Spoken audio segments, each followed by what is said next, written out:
Assalamualaikum warahmatullahi wabarakatuh.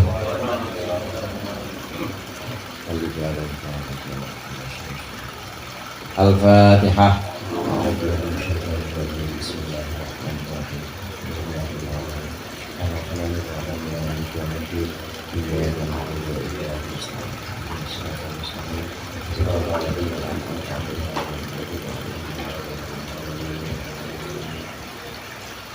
Alhamdulillahi dzil jalali wal ikram ala ma akmalahu min dinil Islam, wassalatu wassalamu ala nabiyil huda war rahmah al-mab'uthi bil kitabi wal hikmah khatamin nabiyyin wa imamil mursyidin sayyidina Muhammadin wa alihi wa sahbihi wa atba'ihi ajma'in, amma ba'du. Fa inna asdaqal hadithi kitabullah wa khairul hadi hadi Muhammadin sallallahu alaihi wasallam wa syarrul umuri muhdatsatuha wa kullu muhdatsatin bid'ah wa kullu bid'atin dhalalah. Segenap para ustaz, para hujjaj, hadirin sekalian, jamaah majlis Al-Halaqatul Munfarijah yang berbahagia. Alhamdulillah kita kembali lagi pada putaran pertama dari Dzikir Kamilah, dan juga yang pertama di tahun 2026 ini. Mudah-mudahan Allah memberikan kita istiqomah dalam kebaikan, melakukan hal-hal yang Allah ridhoi untuk mencapai ridha Allah. Melanjutkan pembahasan kitab Mau'izatul Mu'minin sebagaimana biasa sebelum dzikir. Sampailah kita pada pembahasan tentang bekerja dan juga mencari penghidupan. Jadi bukan hanya melulu ibadah. Kalau kemarin kita sudah belajar atau sudah membaca tentang adab-adab dalam berdoa, kemudian awal sekali rahasia sholat, kemudian asrarul wudu, rahasia wudu. Bukan hanya itu, Islam juga mengajarkan kita untuk bekerja dan juga adab-adab saat kita bekerja. Ada rambu-rambu dan juga ada aturan-aturan yang harus kita pegang dalam bekerja. Saya tahu ini kan orang kerja semua ya. Iya, kalau orang Betawi mah kerjanya apa? Kerjanya ngangkat tidur, misalnya ada yang kerjanya tidur, ya ada yang kerjanya macam-macam. Pokoknya kerja itu di sini al-kasab wal ma'ash. Ini bekerja dan juga mencari ma'isyah atau mencari penghidupan. Bismillahirrahmanirrahim. Qala al-musannif rahimahullah wa nafa'ana bihi wa bi'ulumihi fid dharain amin.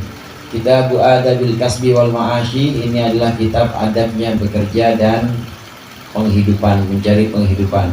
Fadlul kasbi wal hathu alaihi. Ini adalah keutamaan bekerja dan juga anjuran untuk bekerja.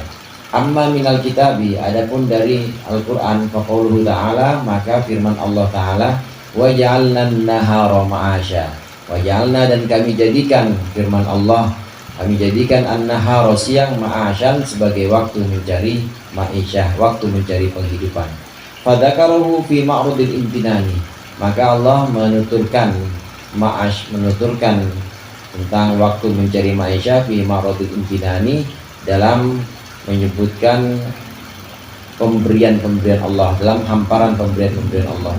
Wa qala ta'ala, dan Allah berfirman, wa ja'alna lakum ma'aisha, dan kami jadikan untuk kalian ma'isyah, penghidupan. Qalilan ma, sedikit sekali, tashkuruna, kalian bersyukur.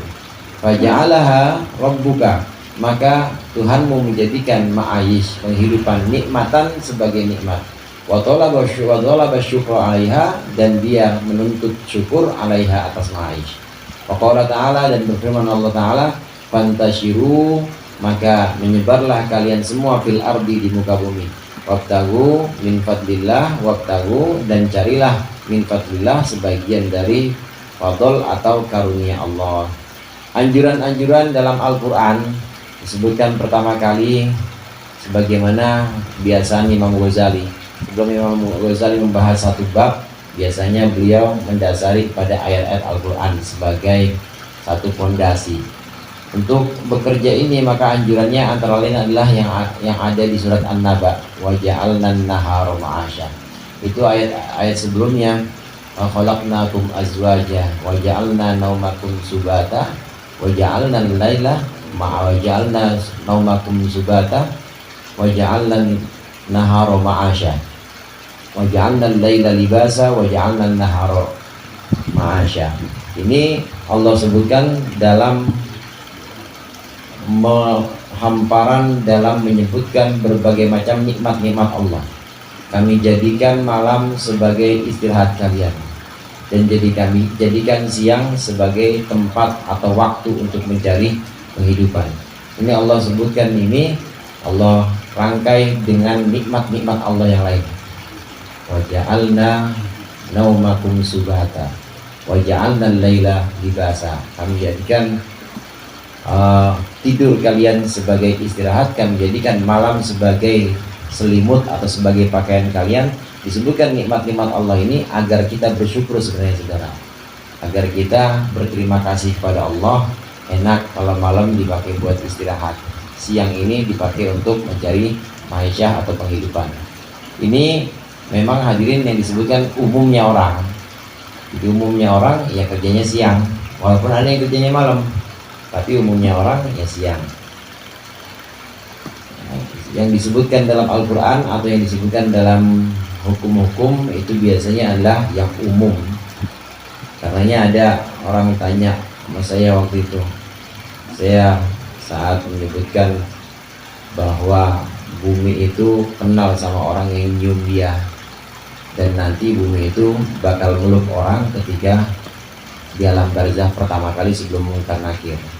Asal kita nyium terus, jadi sehari 34 kali kita cium tanah, maka tanah nanti akan kenal sama kita. Dia nanya sama saya sholat pakai bangku Ustaz. Tapi pernah nyium gimana? Nggak apa-apa, udah nggak apa-apa. Itu kan umumnya orang seperti itu. Lah bapak niatnya memang udah niat pengen sujud tapi nggak bisa, ya nggak apa-apa. Tapi itu yang Allah sebutkan umumnya, yang bisa sujud ya sujud cium bumi.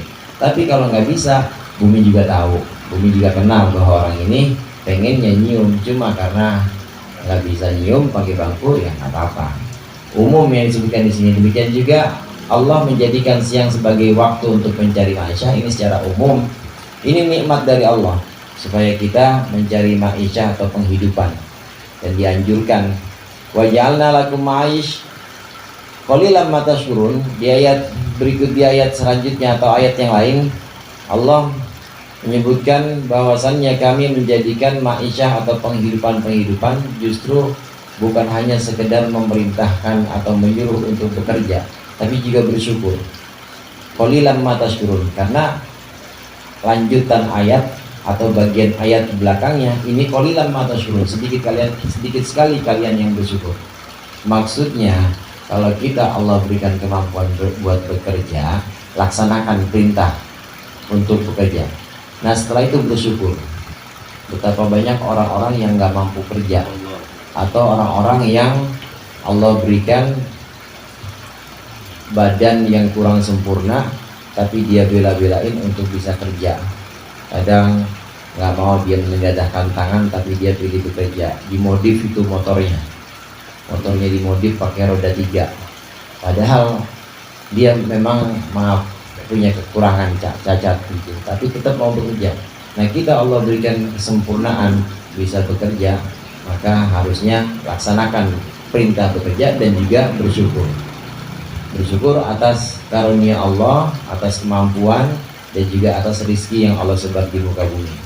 Termasuk di antara anjuran bekerja ini yang kita kenal dalam surat Jumat ini, fa idza qudiyatis sholati fantashiru fil ardi wabtaghu min fadlillah. Kalau kita udah sholatnya udah, kemarin udah aja sholat udah, kemudian doa-doanya udah, maka jangan lupa cari juga penghidupan atau ma'isyah, nyebar di muka bumi. Pokoknya asal pagi berangkat, sore pulang, udah gitu aja. Nanti waktunya ngaji mengaji, ya waktunya kumpul sama keluarga ya kumpul. Jadi jangan ngoyo juga, karena udah menggugurkan kewajiban. Artinya menggugurkan kewajiban, udah pergi kerja, udah pergi dari pagi, kemudian pulang sore, waktunya laksanakan ibadah, hak-hak orang rumah, ya kumpul lagi di rumah. Ini untuk melaksanakan perintah fantasyiru fil ardi wabtaghu min fadlillah. Perintah bekerja ini saudara, perintah wajib. Jadi memang harus kerja. Kalau memang Allah berikan kekuatan. Karenanya saat kita berangkat pagi-pagi keluar dari rumah, maka niatnya jangan semata-mata niat cari rezeki, tapi niatnya melaksanakan perintah Allah. Kalau niatnya pengen kaya, susah dah. Susah, soalnya kaya dan miskin itu udah Allah takar. Kaya dan miskin, rizki udah Allah catat di sana. Berapa dapatnya itu udah Allah tentukan. Tapi niatnya laksanakan perintah Allah. Saya kerja ini karena Allah nyuruh saya kerja. Ada dua hal yang berbeda di sini. Perintah kerja dari Allah. Nah, kita mah tinggal jalan perintahnya aja. Nah, adapun rizki itu bukan hasil dari kerjaan kita, bukan. Rizki itu adalah bagian atau qasam, adalah bagian-bagian yang Allah sudah tentukan. Cuma kita ngelihatnya kerja rizki. Kita narik ojek ada duit, kita jahit celana ada duit. Ngelihatnya begitu seolah-olah beriringan. Sebenarnya enggak. Sebenarnya kerja itu sendiri, kerja. Kemudian rizki itu sendiri. Cuma itu karena berurutan, beriringan, seolah-olah kita menyimpulkan bahwa rizki itu akibat dari kerja. Padahal nggak mesti seperti itu. Ada nggak orang yang nggak kerja rizkinya dapat? Ada juga banyak. Ada nggak orang yang kerja tapi rizkinya juga nggak hasil juga? Ada juga.